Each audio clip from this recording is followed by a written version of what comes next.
Hello students, আজি আমি বুজিম A Letter to God or Part 3.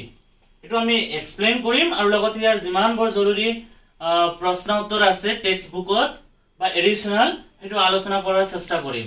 Last ক্লাছত আমি বুজি পাইছিলো যে কেনেকৈ লেন্সে বৰষুণৰ আশা কৰিছিল তেওঁৰ খেতিৰ বাবে, সেই বৰষুণে কেনেকৈ তেওঁৰ খেতি ধ্বংস কৰি দিছিল, লেন্সে কেনেকৈ ভগৱানৰ পৰা চিঠি লিখি পইচা বিচাৰিছিল বা হেল্প বিচাৰিছিল আৰু সেই চিঠিটো পোষ্ট মাষ্টাৰে পাই সেই চিঠিৰ ৰিপ্লাই ৰূপে পোষ্ট মাষ্টাৰে 70 পেজছ মেনেজ কৰি তেওঁ এনভেলপত ৰেডি কৰি ৰাখিছিল। এইখিনিলৈকে আমি আমাৰ লাষ্ট ভিডিঅত আমি বুজি পাইছিলো। গতিকে আমাৰ এতিয়া পাৰ্ট 3 ষ্টাৰ্ট হ'ব। পাৰ্ট 3 ষ্টাৰ্ট হ'ব আমাৰ নেক্সট সানডেৰ পৰা। নেক্সট সানডে লেন্সো পোষ্ট অফিচলৈ গৈছিল খবৰ লবৰ কাৰণে যে ভগৱানে তেওঁৰ চিঠিৰ কিবা উত্তৰ দিছে নেকি। আৰু যেতিয়াই তেওঁ মানে পোষ্ট অফিচলৈ গৈছিল এজন পোষ্টমেনে তেওঁক চিঠি এটা আনি তেওঁৰ হাতত উঠাই দিছিল আৰু যেতিয়া লেন্সৰ এই এনভেলপটো খুলিছিল তেতিয়া তেওঁ মানে পইচা পাইছিল আৰু অকল মানে ফ্ৰম গড বুলি লিখা আছিল, একো লিখা নাছিল তাতে। লেন্সৰ যেতিয়া 70 পেজছ দেখিছিল তেতিয়া তেওঁৰ উত্তেজনাটো বিষাদত পৰিণত হৈছিল, কাৰণ তেওঁ ভগৱানৰ পৰা 100 পইচা বিচাৰিছিল কিন্তু তাতে 70 পেজছে আছে। এতিয়া লেন্সৰ মনত প্ৰশ্ন আহিছিল যে ভগৱানেতো কেতিয়াও ভুল কৰিব নোৱাৰে, ভগৱানৰ দ্বাৰাতো কেতিয়াও ভুল হ'ব নোৱাৰে, তেতিয়াহ'লে তেওঁৰ 100 পেজছটো কেনেকৈ 70 পেজছ হ'ল। তাৰপিছত লেন্সই ডিচাইড কৰিলে ভগৱানলৈ এটা থেংক ইউ ৰিপ্লাই দিবলৈ, আৰু লেন্সই পোষ্ট অফিচৰ এটা কোণত থকা টেবুলত গৈ এটা শীট অফ পেপাৰ লৈছে, এটা পৃষ্ঠা লৈছে কাগজৰ আৰু ভগৱানলৈ চিঠি লিখিছে। কি বুলি লিখিছে এটো মই পঢ়ি আছো। It is said, God, of the money that I asked for, only 70 pesos reached me. Send me the rest, since I need it very much. But don't send it to me through the mail, because the post office employees are a bunch of crooks. Lencho. এতিয়া লেন্সৰ যে চিঠি লিখিছিল সেই চিঠি লিখা আমাৰ post অফিচৰ employee বা পোষ্ট মাষ্টাৰে বৰ মানে কিবা এক্সাইটেড হৈ চাই আছিল যে লেন্সৰ চিঠিত কি লিখিছে। আৰু যেতিয়া লেন্সই চিঠিটো মেইল বক্সত ভৰাই দিছে লগে লগে পোষ্ট মাষ্টাৰে সেই চিঠিটো লৈ গৈ পঢ়িছে। তেওঁ পঢ়িছে কি, এই যে লেন্সই ভগৱানলৈ চিঠি লিখিছে। কি বুলি লিখিছে, ভগৱান মোক আপুনি 70 পেজছ পঠাই দিছে, সেইটো কাৰণে এক প্ৰকাৰৰ কৃতজ্ঞতা অৰ্পণ কৰিছে ভগৱানক, কিন্তু তেওঁ আকৌ কৈছে যে মোক বাকি পইচাৰো খুব দৰকাৰ, কিন্তু অনুগ্ৰহ কৰি মোক সেই বাকি পইচাটো আপুনি মানে পোষ্ট অফিচৰ থ্ৰু, পোষ্ট অফিচৰ যোগেদি বা ডাকঘৰৰ যোগেদি নপঠাব, কাৰণ ডাকঘৰৰ কৰ্মচাৰীবিলাক চোৰৰ দল হয়। তাৰ মানে লেন্সই ভাবি লৈছে যে ভগৱানে তেওঁক 100 পেজছে দিছে, 100 পেজছে দিছে, কিন্তু 30 পেজছ পোষ্ট অফিচৰ এমপ্লয়ী বিলাকে ৰাখিছে আৰু 70 পেজছ দিছে। সেইকাৰণে লেন্সই চিঠিত লিখিছে যে ভগৱান আপুনি মোক বাকি পইচাটো কিন্তু ডাকঘৰৰ যোগেদি নপঠাব। এতিয়া চাওক, ইয়াত আমাৰ বহুত কথা স্পষ্ট হৈ যায়। এই মানে ষ্টৰিটো পঢ়ি এইটো বৰ ভাল এটা মেছেজ দিয়ে আমাক এই শৰ্ট ষ্টৰিয়ে। ইয়াত আমাৰ দুটা সংঘাতৰ কথা আমি ইয়াত পাব পাৰো, আমি মেছেজো পাব পাৰো। এটা হৈছে ৰিলেশনস, the relations between human being and nature. That means ইয়াত লেন্সো হিউম্যান বিঙৰ প্ৰতীকটো সিম্বলটো লেন্সো হয়, লেন্সো আৰু নেচাৰৰ প্ৰতি সম্পৰ্ক, আৰু the relations between human being to human being. ইয়াত হিউম্যান বিং একফালে লেন্সো আৰু আনফালে পোষ্ট অফিচৰ এমপ্লয়িজ বা পোষ্ট মাষ্টাৰ। ইয়াতে চোৱা মানে ভগৱানৰ প্ৰতি লেন্সৰ ইমান অগাধ বিশ্বাস যে ভগৱানে তেওঁক হেল্প কৰা নাই, যদিও তেওঁ ভগৱানৰ প্ৰতি ইমান বিশ্বাস যে তেওঁ ভাবি লৈছে ভগৱানে তেওঁক হেল্প কৰিছে। আৰু যিয়ে তেওঁক হেল্প কৰিছে পোষ্ট অফিচৰ কৰ্মচাৰী বা পোষ্টমেন, সিহঁতেহে ভগৱান হৈ তেওঁক হেল্প কৰিছিল, কিন্তু লেন্সই লাষ্টত সিহঁতকে চোৰ বুলি আখ্যা দিছে। ইয়াতে বুজা যায় যে মানুহৰ ভগৱানৰ প্ৰতি কিমান বিশ্বাস আছে আৰু মানুহৰ প্ৰতি কিমান বিশ্বাস নাই। যিয়ে হেল্প কৰিছে তেওঁকে লাষ্টত চোৰৰ দল বুলি কৈছে। লেন্সো সৰল হয়, ইয়াত লেন্সই ভুল কৰা নাই। মই লেন্সই ভুল কৰা বুলি নকওঁ, কাৰণ লেন্সো হৈছে এজন সৰল মানুহ, আৰু আজিৰ আজিৰ জগতত মানুহৰ প্ৰতি মানুহৰ সম্পৰ্ক তেনেই খোকলা উপৰুৱা সম্পৰ্ক মানুহৰ প্ৰতি যে মানুহৰ বিশ্বাস নাই আমাৰ সেই লাষ্ট লাইনৰ যোগেদি আমি বুজিয়ে পাওঁ গতিকে এটোই আমাৰ মৰেল মই মানে সবৰে ষ্টৰী পঢ়ি মৰেল লোৱাৰ প্ৰসেসটো বেলেগ বেলেগ থাকে সবে বেলেগ কৈ লয় কিন্তু মই মৰেলটো লৈছো কি যদি লেন্সয় ভগৱানক কৰা বিশ্বাসটো যদি মানুহক কৰিব পাৰে তাৰ মানে মানুহে যদি মানুহক বিশ্বাস কৰিব পাৰে তেতিয়া হলে এই দুনিয়াখন বহুত ধুনিয়া হ'ব এই বিশ্বখন এটা সুন্দৰ ঠাইত পৰিণত হ'ব তো এখিনি আছিল আমাৰ থাৰ্ড পাৰ্ট এখিনিতে আমাৰ a letter to god chapter শেষ হৈ গ'ল আৰু বৰ ভাল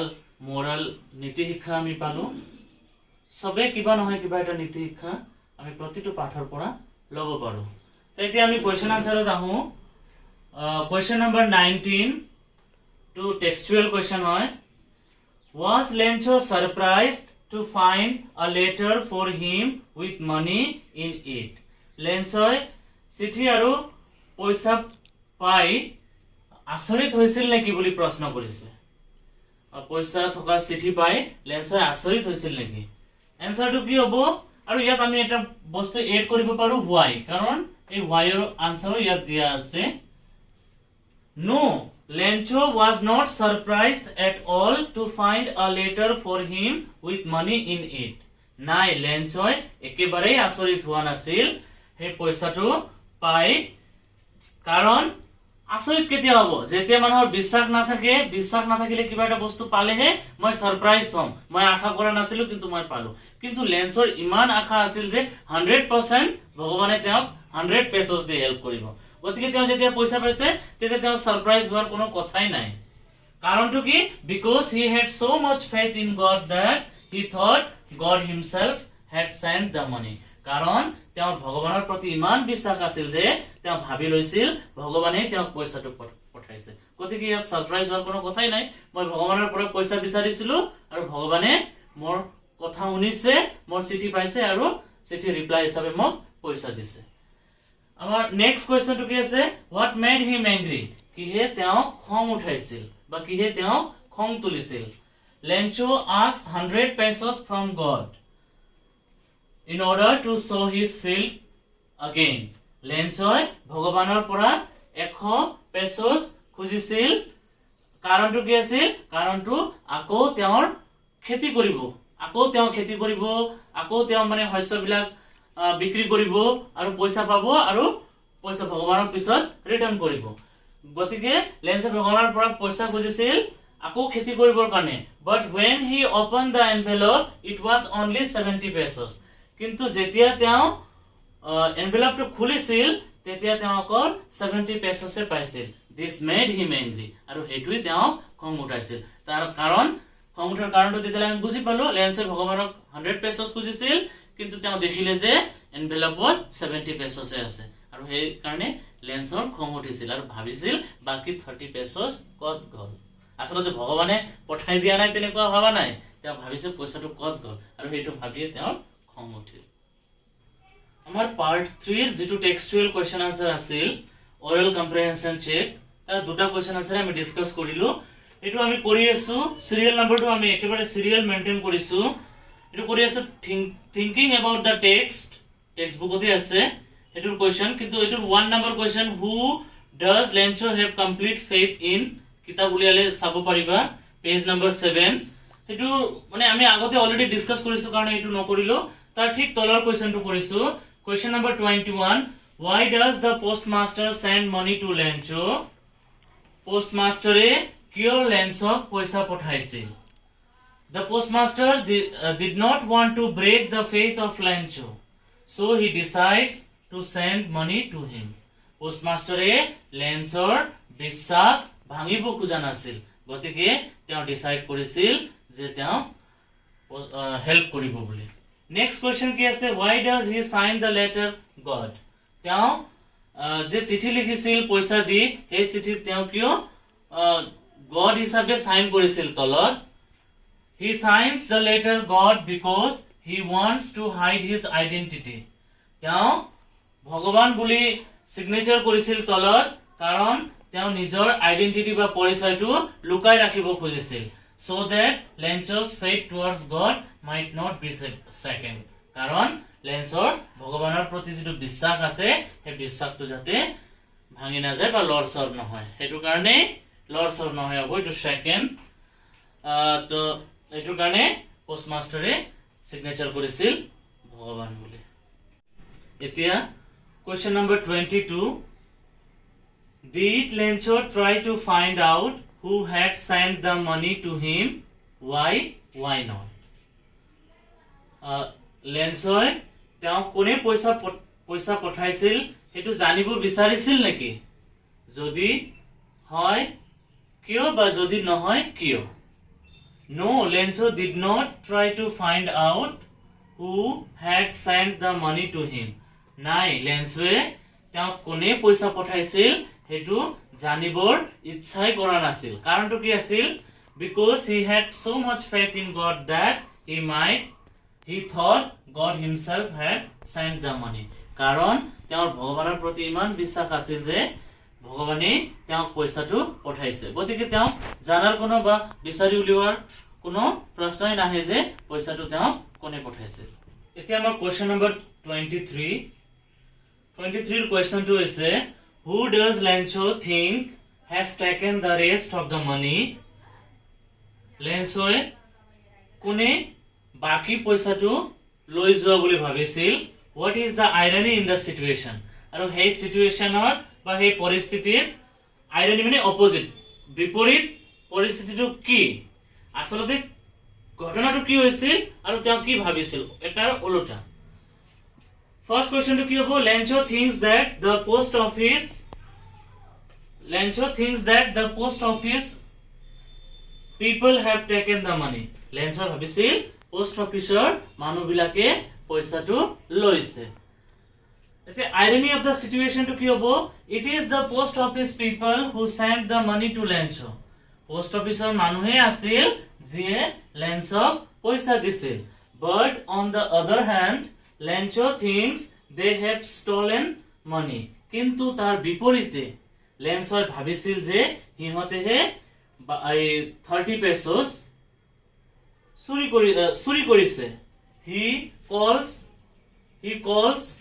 sorry ইয়াত calls crook নহব ইয়াতে them আছে he calls them crook তেওঁ হিহঁতকে crook বুলি কৈছে this is the irony in the situation আৰু হেতুৱে পৰিস্থিতিৰ বিপৰীত আছিল সিচুৱেচনৰ irony আছিল কাৰণ post office employees are the people who help Lencho on the other hand Lencho thinks that the post office employees had taken the rest of the money ইহঁতে help কৰিছিল আৰু Lencho ইহঁতক চোৰ বুলি বদনাম দিছিল হেতুৱে আছিল irony of the situation question number 24 what did Lencho write in his second letter লেঞ্চই তেওঁৰ দ্বিতীয় চিঠিখনত কি লিখিছিল in his second letter Lencho wrote that he had received only 70 pesos তেওঁৰ দ্বিতীয় চিঠিখনত লেঞ্চই লিখিছিল যে তেওঁ অকল 70 pesos পাইছে he requested God to send him the rest of the money through other means আৰু তেওঁ লগতে তেওঁৰ চিঠিত ভগৱানক ৰিকুৱেষ্ট কৰিছিল যে ভগৱানে যাতে বাকি পইচা তেওঁ বেলেগ মাধ্যমেৰে পঠিয়ায় because the post office employees are bunch of crook কাৰণ post office employee বিলাকক বা কৰ্মচাৰী বিলাকক লেঞ্চই চোৰৰ দল বুলি কৈছিল তাৰমানে লেঞ্চৰ সেকেন্ড লেটাৰত দেখিছিল যে তেওঁ 70 pesos লাগে কিন্তু সেই পইচাটো ভগৱানে যাতে other means এ সেন্ড কৰে কাৰণ he thought that the post office employees are a bunch of crook আহি এতিয়া আমি লেসনৰ একেবাৰে অন্তিমত আহি গৈছো এখিনিত মই আৰু এটা কথা তহঁতক অলপ মানে এটো আনসাৰটো একচুয়ালি এক্সামত তেনেকৈ নাহে যদিও কিন্তু কোনো বস্তুৱে মানে অদৰকাৰী নহয় প্ৰতিটো বস্তুৱে আমাৰ ইম্পৰ্টেন্ট হয় গতিকে আমি অলপ জানি ৰাখিম ইয়াতে আমাৰ টেক্সট বুকৰ পেজ নম্বৰ 8 ত এটা কোৱেশ্চনস আছে সোৱা যেটো হৈছে page number 8 or question number 6, thinking about the text. There are two kind of conflict in the story between humans and nature and between humans themselves. মানে between humans and humans একে কথা হয়। তো ইয়াত কি কৰিছে এই কনফ্লিক্টৰ বিষয়ে এটা মানে ডিসকাশন আগবঢ়াব দিছে। এটো মই তোমাক জাস্ট মই বুজাই দিব খুজিছো। আসলতে কনফ্লিক্টটো কি হয়? সংঘাত। কনফ্লিক্ট মানে হৈছে আমাৰ অসমীয়াত এটোৰ মিনিং হৈছে সংঘাত। ইয়াত কিহৰ সংঘাত? আসলতে বিটুইন হিউম্যান এন্ড নেচাৰ। আমি এটো কেনেকৈ হাইলাইট কৰিম? Conflict between human and nature. So স্টোৰীটোৰ আৰম্ভণিতে লেন্সৰ একমাত্ৰ বিশ্বাস কৰিছিল নেচাৰক লৈ, বৰষুণক লৈ, যে বৰষুণ পৰিব আৰু তেওঁৰ খেতি ভাল হ'ব। তেওঁৰ জীৱনত অকল এটাই আশা আছিল আৰু সেই আশাটো আছিল এজাক বৰষুণ, showers of rain। আৰু সেই এজাক বৰষুণ পৰিলেই তেওঁৰ জীৱনৰ গোটেই সমস্যা দূৰ হৈ যাব। কিন্তু কি হ'ল? নেচাৰে লেন্সৰ ওপৰত আশীৰ্বাদ নকৰি সেই আশীৰ্বাদ অভিশাপত পৰিণত কৰিল, যেতিয়া হেইলস্টোনে লেন্সৰ গোটেই খেতি পথাৰ ধ্বংস কৰি পেলাইছিল। তো এইটো হ'ল between human and nature conflict, মানুহৰ চিন্তাধাৰা আৰু নেচাৰৰ মাজৰ সংঘাত। তথাপিও লেন্সৱে হোপ এৰা নাই। তেওঁৰ লাষ্ট হোপ তেওঁ ভগৱানক দিছে, এক প্ৰকাৰৰ নেচাৰ। কিন্তু মানে ভগৱানক তেওঁ চিঠি লিখিছে আৰু ভাবিছে ভগৱানে তেওঁক হেল্প কৰিব। কিন্তু সেই চিঠিটো গৈ পোষ্টমাষ্টাৰে পালে আৰু পোষ্টমাষ্টাৰ ডিসাইডেড টু হেল্প লেন্সো। পোষ্টমাষ্টাৰে ডিসাইড কৰিছিল যে তেওঁ লেন্সক হেল্প কৰিব বুলি। আৰু তেওঁ কি কৰিছিল? বিভিন্ন সোৰ্সৰ পৰা পইচা কালেক্ট কৰিছিল। হি collected 70 pesos from his salary, from his employees, at the same time from his fellow colleague. আৰু তেওঁ কি কৰিছিল? সেই পইচা 70 pesos এনভেলপত ঢালি লেন্সক দিছিল পইচাটো। কিন্তু লেন্সৱে এই যে এই পোষ্ট অফিচৰ এমপ্লয়ি বিলাককে তেওঁ মানে চোৰৰ দল বুলি কৈছিল, কাৰণ তেওঁ অকল 70 pesos পাইছিল এনভেলপত। তেতিয়াহ'লে ইয়াত কনফ্লিক্ট কি হৈছে? হিউম্যান, লেন্সো এন্ড হিউম্যানস। ইয়াত হিউম্যানস বুলি পোষ্ট অফিচৰ এমপ্লয়িক বুজাইছে। তো মানুহ আৰু মানুহৰ মাজত সংঘাত হৈছে। মানুহে ভাবিছে বা পোষ্ট অফিচৰ এমপ্লয়িয়ে ভাবিছে যে লেন্সো ইমান প্ৰবলেমত আছে আৰু তেওঁৰ ভগৱানৰ প্ৰতি ইমান বিশ্বাস আছে, গতিকে তেওঁৰ বিশ্বাস ভাঙাটো কোনো পদ্ধতিই ঠিক নহয়। কিন্তু ইয়াত লেন্সৰ চিন্তাধাৰা আকৌ ওলোটা। ই ভাবিছে যে পোষ্ট অফিচৰ এমপ্লয়ি বিলাকেই মোৰ 30 pesos লৈছে, ভগৱানে পইচা পঠোৱাত ভুল কৰা নাই। ইয়াত সংঘাত হৈছে মানুহৰ চিন্তাধাৰা, লেন্সৰ আৰু পোষ্ট অফিচৰ এমপ্লয়ি। গতিকে বিটুইন হিউম্যান এন্ড হিউম্যান মানে হৈছে বিটুইন লেন্সো and the post office employees. ইয়াত বিটুইন হিউম্যান এন্ড নেচাৰ মানে লেন্সো আৰু যেটো হেইলস্টোনস বা গড আমি যিকোনো ল'ব পাৰো। আৰু এই দুটাই কনফ্লিক্টৰ কথা আমাৰ ষ্টৰীয়ে হাইলাইট কৰিছে। তো এইখিনিতে আহি আমাৰ লেন্সৰ যিমানখিনি মই ভাবো দৰকাৰী কোৱেশ্চন আনসাৰ, সেই দৰকাৰী কোৱেশ্চন আনসাৰ বিলাক হওক বা লেন্সৰ পৰা যিমান জানিবলগীয়া বিষয় আছে সেই গোটেইখিনি মই তোমালোকক মানে এক্সপ্লেইন কৰিছো মোৰ ক্লাছত। আৰু ফাৰ্দাৰ যদি কিবা প্ৰবলেম হয়, কিবা প্ৰবলেম এৰাইজ হয় বা কিবা নতুন কোৱেশ্চন তেনেকুৱা ওলাই যেটো তোমাতে আনসাৰ কৰিব নোৱাৰা, কাইন্ডলি মোক মেসেজ কৰিবা বা মোক ইনফৰ্ম কৰিবা। ডেফিনেটলি মই তোমাক হেল্প কৰিব পাৰিলে সুখী হ'ম। তো মোৰ এতিয়া নেক্সট মোৰ যেটো মানে ভিডিঅ' ক্লাছ হ'ব, সেই ক্লাছত মই মোৰ নেক্সট টপিক যেটো আছে এটো হ'ল এমান্ডা নামৰ কবিতা পঢ়াম। এইখিনিতে আমাৰ লেসন শেষ হৈ গ'ল। কাইন্ডলি আপোনালোকে মোৰ চেনেল নতুন হয়, গতিকে লাইক, শেয়াৰ আৰু সাবস্ক্ৰাইব কৰিব আৰু সাবস্ক্ৰাইবৰ ওচৰৰ বেল আইকন প্ৰেছ কৰি দিব মোৰ বাকি ভিডিঅ' বিলাক পাবৰ কাৰণে। আজি এইখিনিতে দা এণ্ড কৰিলো। থ্যাংক ইউ সো মাচ।